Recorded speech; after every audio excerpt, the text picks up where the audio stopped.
Jesus Cristo realmente existiu? E o que a história consegue provar sobre ele? Essa é uma das perguntas mais discutidas quando falamos sobre a antiguidade. Do ponto de vista histórico, Jesus de Nazaré é considerado uma figura real. A grande maioria dos historiadores da antiguidade aceita que ele existiu. Jesus teria vivido no século I, em uma região conhecida como Galileia. Naquele período, a região estava sob forte influência e domínio do Império Romano. A sociedade judaica vivia uma época marcada por conflitos políticos e religiosos. Jerusalém era o principal centro religioso e abrigava um importante templo judaico. Foi nesse cenário que Jesus começou a pregar sua mensagem religiosa. Os evangelhos afirmam que ele reuniu discípulos e percorreu diferentes cidades.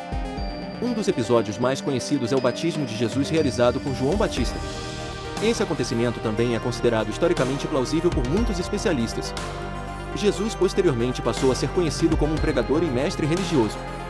Sua mensagem atraiu seguidores, mas também provocou oposição de determinados grupos. Naquele período, qualquer movimento popular poderia chamar a atenção das autoridades. Roma mantinha controle político sobre a região e reprimia possíveis ameaças. O governador romano Pôncio Pilatos aparece diretamente relacionado à morte de Jesus. Jesus foi condenado à crucificação, uma forma de execução romana. A crucificação é considerada um dos fatos mais seguros sobre sua vida. Mas existem fontes além dos textos cristãos que ajudam nessa reconstrução. O historiador romano Tácito menciona Cristo e sua execução durante o governo de Pilatos. O historiador judeu Flávio Joséfo também menciona Jesus em seus escritos. Essas referências são importantes porque não pertencem aos evangelhos. Elas mostram que Jesus e o movimento cristão eram conhecidos no mundo antigo. Mas a história também possui limites quando analisa a vida de Jesus.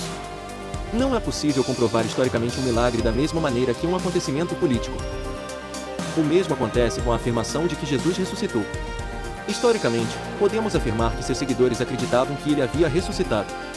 Essa crença surgiu muito cedo entre os primeiros cristãos. Paulo, por exemplo, já pregava a ressurreição poucas décadas depois da morte de Jesus.